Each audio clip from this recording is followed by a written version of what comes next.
आप सभी साथियों का स्वागत है दोस्तों मेरे आज के हमारे नए वीडियो में। दोस्तों मेरे आज हम पढ़ने वाले हैं चैप्टर नंबर 1 जो वैद्युत आवेश एवं क्षेत्र है, उसकी मैं तीसरी क्लास लेने जा रहा हूं जिसमें हम आज पढ़ेंगे कूलाम का नियम। ठीक है, किनका नियम दोस्तों मेरे? कूलाम का नियम। यह नियम स्वयं कूलाम ने बनाया था, इसलिए इसे कहा गया कूलाम का नियम, जो कि एक फ्रांस के वैज्ञानिक थे और उन्होंने 1785 ईस्वी में इस नियम को दिया था, इसलिए इसे कहा गया कूलाम का नियम।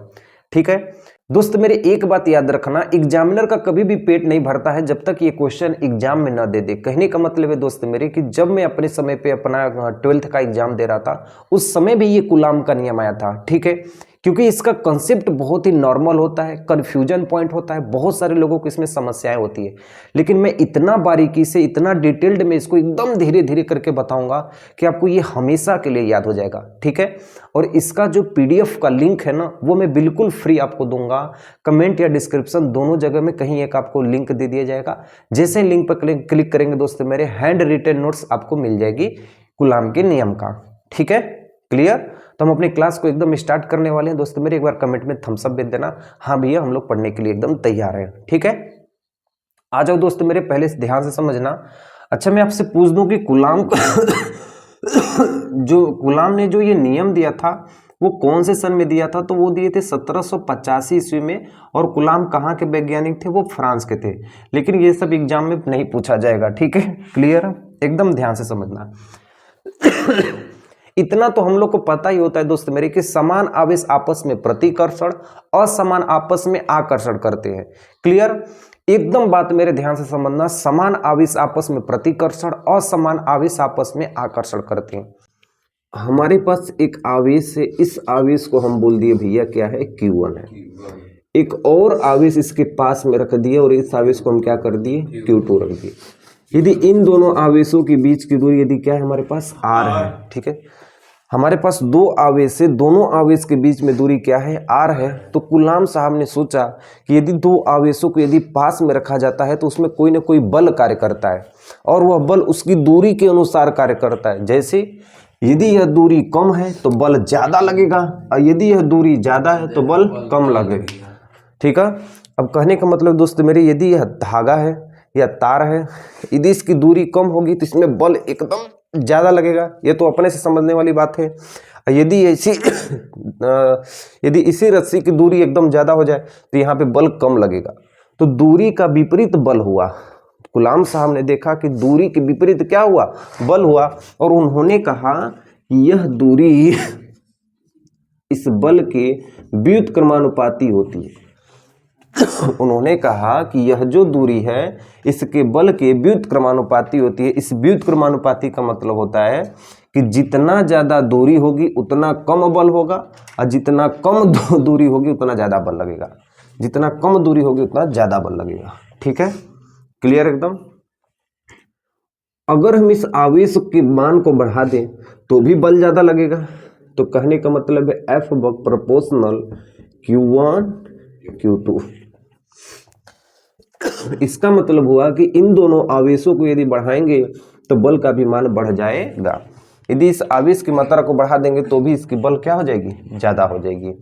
एक आवेश Q1 है, दूसरा आवेश Q2 है। यदि इसे R दूरी पर रख दे तो दूरी कम रहेगी तो बल ज्यादा लगेगा, दूरी ज्यादा रहेगी तो बल कम लगेगा। यानी दूरी का ठीक विपरीत हुआ बल। दूरी का ठीक विपरीत क्या है? बल। ये इंटर प्रोपोर्शनल है, मतलब व्युत्क्रमानुपाती का मतलब होता है कि बल ज्यादा लगेगा तो दूरी कम होगी और दूरी ज्यादा होगी तो बल कम लगेगा। ठीक है, और उन्होंने देखा कि आवेश के गुणनफल के अनुक्रमानुपाती होता है कूलाम का नियम। ठीक है, अब हम यहाँ पे लिखेंगे समीकरण 1। क्या लिखेंगे? समीकरण 1 व 2 से यहाँ से हम कूलाम बल को निकाल लेंगे। कैसे? दायां दाएं के बराबर होगा तो बायां बाएं के बराबर होगा और F proportional Q1 Q2 upon R square. F proportional Q1 Q2 upon R square. हमेशा दोस्तों मेरी बात रखना, ये जो प्रोपोर्शनल है इसका बहुत मान होता है। जैसे इस प्रोपोर्शनल को हटा के यदि हम बराबर लाते हैं तो हमें इस प्रोपोर्शनल के जगह पे एक नियतांक रखना होता है।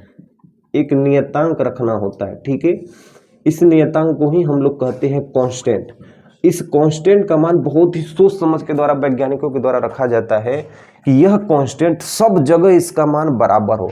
पूरा फिजिक्स पढ़ जाएंगे लेकिन दोस्त मेरे इस कांस्टेंट का मान नहीं बदलेगा। इसलिए जब भी हम इसको हटाते हैं कूलाम के नियम में तो इसकी जगह एक नियतांक आता है, उस नियतांक का मान होता है के। क्या नाम होता है? के। और के को लिखेंगे जहां एक नियतांक है। क्या लिखेंगे? जहां एक नियतांक है। ठीक है, जहां एक नियतांक है। तो इसको यदि हम हटा दिए तो F बराबर के लिख देंगे Q1 Q2 upon r square. Clear एकदम? बोलेंगे हाँ भैया इतना तो हमको समझ में आ गया। और इसी के का मान वैज्ञानिकों ने रखा है, इसी के को कहते हैं 1/4 पाई इप्सिलॉन नॉट, या इसी का मान होता है 9 × 10⁻9। तो दोस्तों मेरे इस के की जगह पे हम 1/4 पाई इप्सिलॉन नॉट या 9 × 10⁻9 भी रख सकते हैं। अब कहने का मतलब ये है कि इस तरह हम रख सकते हैं F बराबर इस के की जगह हम रख देंगे 1/4 पाई इप्सिलॉन नॉट। ठीक है, into Q2 upon r square. Clear एकदम? यही नियम हमारा कूलाम का नियम कहलाता है।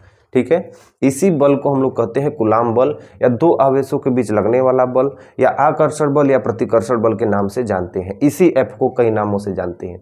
ठीक है, और ये दोनों आवेश हैं और ये इन दोनों आवेशों के बीच की दूरी है। और ये इप्सिलॉन नॉट के बारे में भी बताता हूँ।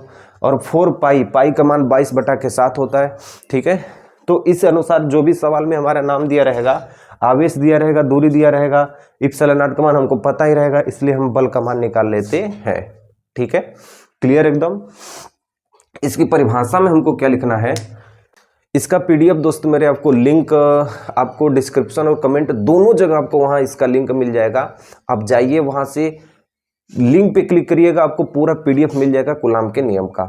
ठीक है, अब इसकी परिभाषा कैसे याद करेंगे भैया कूलाम का नियम? दोस्त मेरे ध्यान से देखना, यदि दो आवेश स्थिर हो, यदि दो आवेश स्थिर हो तो उन दोनों आवेश में या तो आकर्षण या तो प्रतिकर्षण बल लगेगा। यदि दो आवेश स्थिर हैं तो उनमें या तो आकर्षण या तो प्रतिकर्षण लगेगा। उन दोनों आवेशों के बीच उन दोनों आवेशों के गुणनफल के अनुक्रमानुपाती, उन दोनों आवेशों के गुणनफल के अनुक्रमानुपाती तथा उनके बीच दूरी के वर्ग के व्युत्क्रमानुपाती होता है। इसे हम कूलाम का नियम कहते हैं। इसे हम कूलाम का नियम कहते हैं।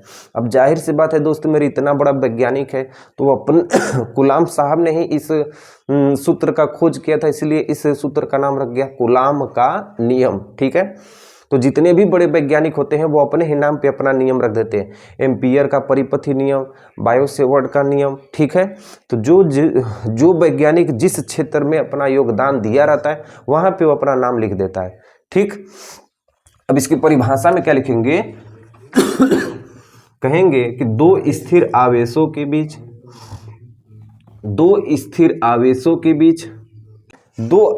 के बीच लगने वाले आकर्षण या प्रतिकर्षण बल, दो आवेशों के बीच लगने वाले आकर्षण या प्रतिकर्षण बल, इन दोनों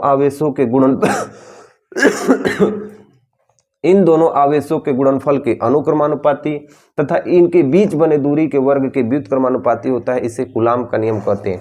और जब भी इस प्रोपोर्शनल को हटाएंगे यहाँ पे एक ऐसा नियतांक रखेंगे जो पूरे फिजिक्स में उसका मान बराबर हो, इसका मान कभी भी नहीं बदलता है। तो इसी के जगह 1/4 पाई इप्सिलॉन नॉट होता है, या 9 × 10⁻9 भी लिख सकते हैं के जगह। तो हम 1/4 पाई इप्सिलॉन नॉट भी लिख सकते हैं, या सवाल लगाते समय हम 9 × 10⁻9 भी यहाँ पे लिख सकते हैं। ठीक है, अब भैया बोलोगे ये इप्सिलॉन नॉट क्या है?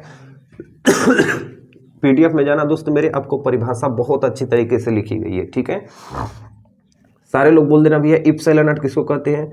इसको कहते हैं निर्वात की विद्युतशीलता। निर्वात की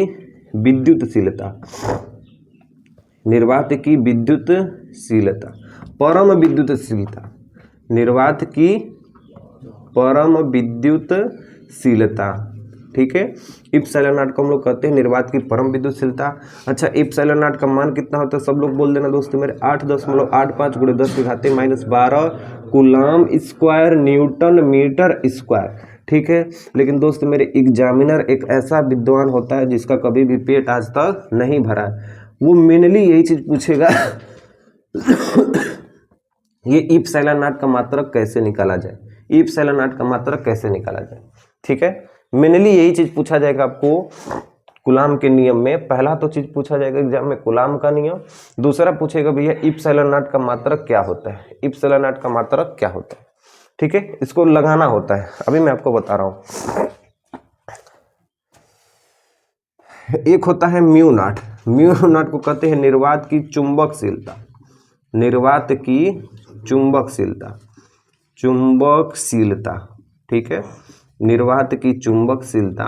और म्यू नॉट का मान होता है 4 पाई इंटू 10⁻⁻7। तो इस म्यू नॉट और इप्सिलॉन नॉट में कभी भी कंफ्यूजन मत करना, ठीक है, क्लियर एकदम। तो ये रहा दोस्तों मेरे कूलाम का नियम, ठीक है।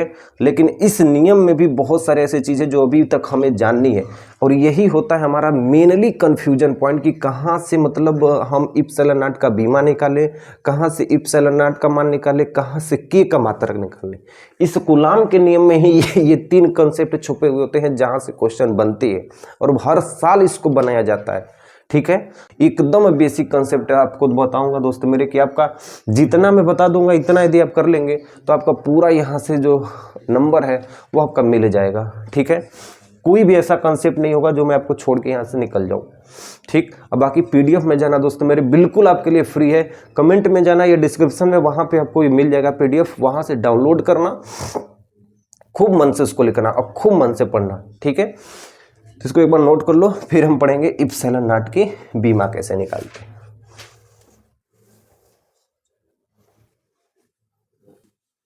ठीक है। एकदम ध्यान से देखना, जो मेनली इंपॉर्टेंट चीज है वो है इप्सिलॉन नॉट की बीमा, बीमा नहीं पहले मात्रक, इप्सिलॉन नॉट की मात्रक। अच्छा, कूलाम के नियम से हमने एक सूत्र पाया था F बराबर, बड़े बड़े में लिख रहा हूं, 1/4 pi epsilon naught Q1 Q2 upon R square, ठीक है, क्लियर एकदम। इस बल को हम लोग क्या कहते हैं, कूलाम बल, आकर्षण बल, प्रतिकर्षण बल, दो आवेशों के बीच लगने वाला बल, क्लियर एकदम। हमको चाहिए इप्सिलॉन नॉट की मात्रक, इसका हमको क्या चाहिए, मात्रक, ठीक है, इसका हमको क्या चाहिए, मात्रक।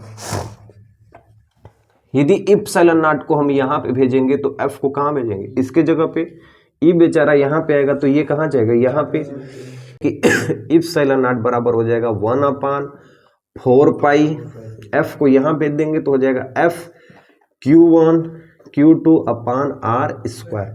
बोलोगे हाँ भैया, तो इप्सिलॉन नॉट का मात्रक क्या होगा, इप्सिलॉन नॉट का मात्रक क्या होगा, एक का मात्रक होता है नहीं, आवेश का मात्रक कूलाम, इस आवेश का मात्रक कूलाम, ठीक है। 4 पाई का मात्रक नहीं होता है, बल का मात्रक न्यूटन, दूरी का मात्रक मीटर, स्क्वायर है तो स्क्वायर, इसलिए इप्सिलॉन नॉट का जो मात्रक होगा, इप्सिलॉन नॉट का जो मात्रक होगा, सारे लोग बोल देना क्या होगा भैया, कूलाम से कूलाम गुणा करेंगे तो coulomb square, newton metre square हो जाएगा, क्लियर एकदम।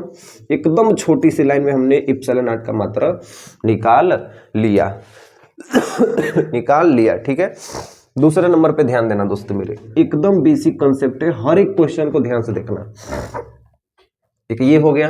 अब पूछा जाएगा के का मात्रक क्या होता है, के का मात्रक क्या होता है, क्लियर एकदम, के का मात्रक। तो हमने सीखा भैया के बराबर होता है, क्या होता है, 1/4 पाई इप्सिलॉन नॉट, और इसी 1/4 पाई इप्सिलॉन नॉट का मान होता है 9 × 10⁻9, ठीक है। हमेशा इस बात को रखना, पूरा फिजिक्स पढ़ जाएंगे लेकिन ये मान कभी भी बदलेगा नहीं, इसलिए कांस्टेंट का मान बहुत ही सोच समझ के रखा जाता है, ठीक है। तो के का यदि हमको मात्रक चाहिए तो के बराबर हो जाएगा भैया 1/4 पाई का कोई मात्रक नहीं होता है, बोलो इप्सिलॉन नॉट का मात्रक क्या होता है, coulomb square newton metre square होता है, तो यहाँ पे लिख देंगे कूलाम स्क्वायर बटा के न्यूटन मीटर स्क्वायर, लंगड़ी भिन्न पलट जाएगी और भैया हो जाएगा के बराबर न्यूटन मीटर स्क्वायर प्रति कूलाम स्क्वायर हो जाएगा, क्लियर। एकदम समझ में आ रहा है? कोई भी ऐसा कंसेप्ट नहीं होगा दोस्त मेरे जो मैं आपको वहां से छोड़ के वहां से आगे निकल जाऊं। जितना बता दूंगा वहां से कहीं ना कहीं आपका पूरा नंबर भी मिल जाएगा, पूरा काम भी हो जाएगा। ठीक है, इप्सिलॉन नॉट का मात्रक, के का मात्रक। अगला जो मेनली चीज पूछा जाएगा दोस्त मेरे वो है इप्सिलॉन नॉट की बीमा। ठीक है, इप्सिलॉन नॉट की बीमा। अब बीमा कैसे निकाले? बीमा में कोई भी इंजीनियरिंग नहीं करनी होती, बीमा में कोई भी इंजीनियरिंग नहीं करनी होती है। बीमा के लिए दोस्तों मेरे ध्यान से देखना, यदि किलोग्राम में है मात्रक तो उसको एम में लिख दो।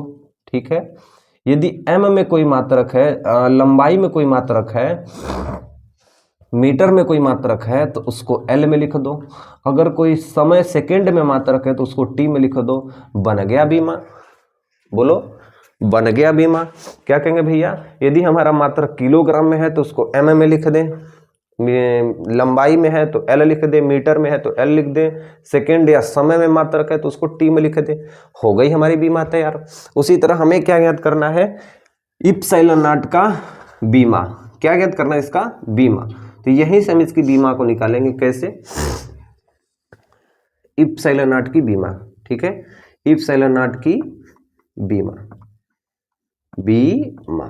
ठीक है, ये कूलाम किसका, कूलाम स्क्वायर किसका मात्रक है? आवेश का। बोलो, कूलाम स्क्वायर किसका मात्रक है? आवेश का। किसका मात्रक? आवेश का। तो हम लोग पहले ही आवेश का निकाल देते हैं। ठीक है, आवेश बराबर होता है धारा निगुने समय। धारा निगुने समय। धारा की बीमा क्या होती है? ए। समय की बीमा क्या होती है? टी। ठीक है, तो क्या हो जाएगा? A T. ए टी यहाँ पे स्क्वायर है, मतलब ए टी का स्क्वायर। ए टी का स्क्वायर। क्लियर एकदम? किसका मात्रक न्यूटन होता है? बल का। किसका मात्रक न्यूटन होता है? बल का। अब बल बराबर फॉर्मूला होता है द्रव्यमान गुणे त्वरण। द्रव्यमान गुणे त्वरण, किलोग्राम इंटू एक्सेलरेशन। द्रव्यमान गुणे त्वरण, और द्रव्यमान का बीमा m। ठीक है, और त्वरण का बीमा L⁻²। ठीक है, हमेशा याद रखना, सिर्फ दो ही मान आपको ज्यादातर याद रखना होता है। त्वरण का मान L⁻², और वेग या चाल का जो बीमा होती है वो L⁻⁻1 होती है। ये दो मान हमेशा याद रखना, तुम्हारा कितना से भी बड़ा से बड़ा बीमा लग जाएगा। ठीक है, तो बल का बीमा, द्रव्यमान का क्या हुआ? किलोग्राम को हम किस में लिखेंगे? एम में। किलोग्राम को किस में लिखेंगे? एम में। और ए का मतलब होता है त्वरण, और त्वरण को हम लिखेंगे L⁻²। तो ये mL⁻² किसका बीमा हो गया? बल का। तो इसलिए न्यूटन की जगह हम बल की जगह हम डायरेक्ट लिख सकते हैं इसका मात्रक। क्या लिख सकते हैं? सब लोग बोल देना, mL⁻² लिख देंगे। क्लियर एकदम? मीटर स्क्वायर, मीटर को हम लोग बीमा में क्या लिखते हैं? एल लिखते हैं। तो ये हो जाएगा L²। ठीक है, सबको ऊपर भेज दो। ठीक है, क्या हो जाएगा? ये ए स्क्वायर है, तो यहाँ पे हो जाएगा A²। m ऊपर जाएगा तो m के पावर -1। L 2 एक L कितना हो गया? 3 L ऊपर जाएगा तो L के पावर -3।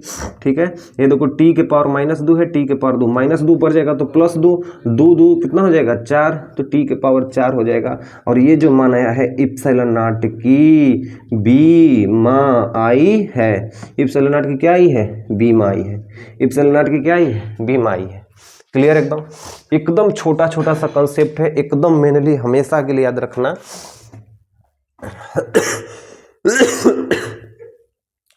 कि इप्सिलॉन नॉट का मान कहां से आया है? यहां से इसको यहां भेजेंगे तो ये f का मान यहां पे आएगा, इसलिए 1/4 पाई f q1 q2 अपन r² हो जाएगा। कूलाम के ही नियम से इसको यहां पे भेज दिए, f को यहां पे भेज दिए।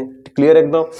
इप्सिलॉन नॉट का मात्रक यदि हमको निकालना है तो 1 का मात्रक नहीं होता है, 4 पाई का मात्रक नहीं होता है, q आवेश का मात्रक c होता है, कूलाम होता है। इस आवेश का भी मात्रक कूलाम, बल का मात्रक, दूरी का मात्रक मीटर स्क्वायर।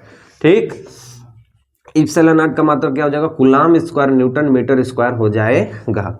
इतना हो गया क्लियर एकदम? अब इसी के अनुसार हम के का भी मात्रक निकाल लिए हैं। ठीक है, के बराबर होता है 1/4 पाई इप्सिलॉन नॉट, 1/के इप्सिलॉन नॉट का coulomb square newton metre square, लंगड़ी बिन पलट जाएगी तो न्यूटन मीटर स्क्वायर बटा के कूलाम स्क्वायर हो जाएगा।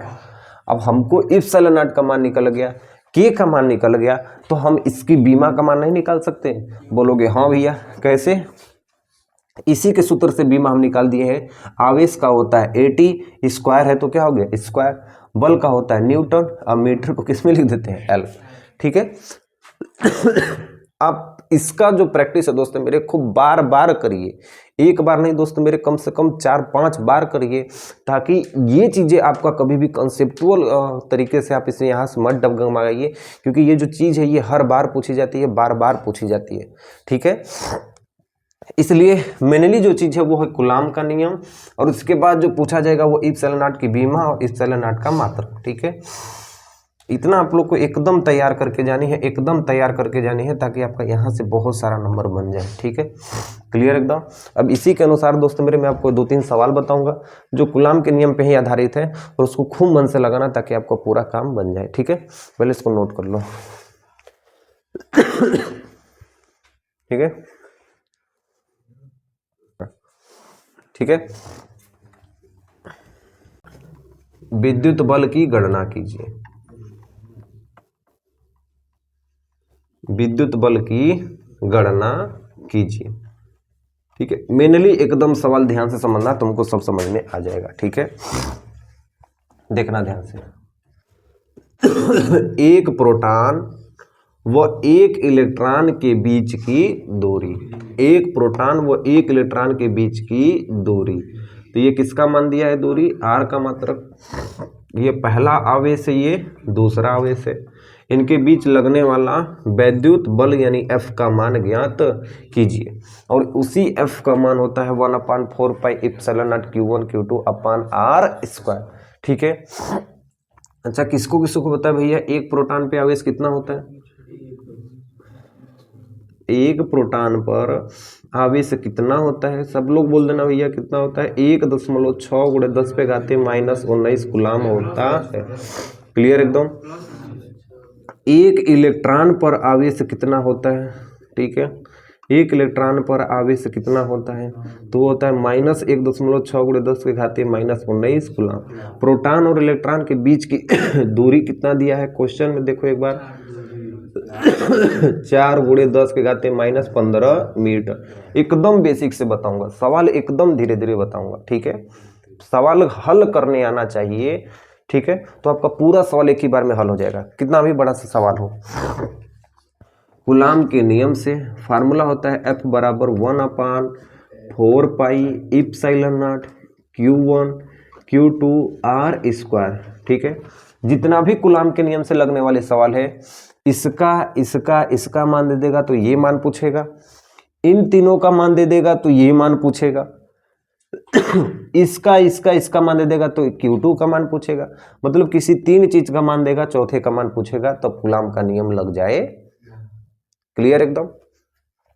मान को रख देते हैं F बराबर, इसका मान कितना होता है 9 × 10⁻9 × Q1 का मान कितना होता है 1.6 × 10⁻⁻19 गुणे इसका मान कितना होता है 1.6 × 10⁻⁻19। अब बोलोगे भैया कि माइनस क्यों नहीं लिखे हो? दूरी का स्क्वायर 4 × 10⁻⁻15 का स्क्वायर। तो जब हम अपने क्लास में पढ़ रहे थे अपने समय में, तो हम भी सर से ये पूछे थे कि सर इलेक्ट्रॉन तो होता है माइनस में, लेकिन लिखते क्यों नहीं है सवाल लगाते समय? तो कहने का मतलब है, मान लो ये दोस्त मेरी दूरी है। ठीक है, यहाँ से हम 2 कदम आगे चले और 2 कदम पीछे चले। ठीक है, दोनों के बीच की दूरी कितनी है 4।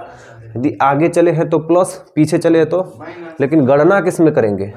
प्लस में ही ना करेंगे। तो टोटल दूरी कितनी हो गई 4। तो इसीलिए कहने का मतलब है कि इलेक्ट्रॉन को हम प्रदर्शित करते हैं माइनस में, ये हमको पता होता है कि वो ऋण आवेश होता है, लेकिन जब सवाल लगाएंगे तो उसके आवेश के मान को ही लिखेंगे। ठीक है, ना कि धन और माइनस को। हल कर देते हैं दोस्त मेरे, एकदम बेसिक कंसेप्ट से ध्यान देना, आपका ऐसे बड़े बड़े सवाल एकदम आसानी से हल हो जाएंगे। कैसे? बोलो हाँ। 9 × दशमलव को भी हटा दो, लिखो 16 × 16। ठीक है, 9 × 16 × 16। हमेशा याद रखना कितने दशमलव हटाया हूँ, एक यहाँ से, एक यहाँ से, दो अपने मन में ले लेना। 10 की घात को लिख दो एक ही बार में। 10 की घात यहाँ पे क्या है 9, ये क्या है -19, ये क्या है -19। अभी हमने 2 क्या है लिया है, दशमलव उधर जाता है तो -2 हो जाता। क्लियर एकदम। दशमलव को इधर ले जाओगे तो उतना ही 10 के घात में घट जाता। ठीक। 4 का वर्ग कितना होता है 16, 15 दूना के कितना हो जाएगा 30, तो 10 के पावर -30 हो जाए। 16 से 16 क्या हो गया कट गया। F बराबर हो जाएगा 16 9 कितना होता है 144 गुणे 10 के घाते। इसको जोड़ दो 19 दूना के 38, 39 40, 40 में 9 घटाओगे तो कितना बचेगा 31, माइनस का 31, ये -30 ऊपर जाएगा तो प्लस का 30 हो जाएगा। इतना दिख रहा है कि नहीं दिख रहा। देखो F बराबर हो जाएगा 144 गुणे 10 के पावर -1। इस -1 का मतलब होता है F बराबर 1 माइनस है तो मतलब 1 दशमलव कहाँ लगेगा यहाँ पे। ठीक है, या इसको बटा 10 कर सकते हैं या गुणे 10 के घाते -1, इसको लिख सकते हैं 14.4 न्यूटन। क्लियर एकदम।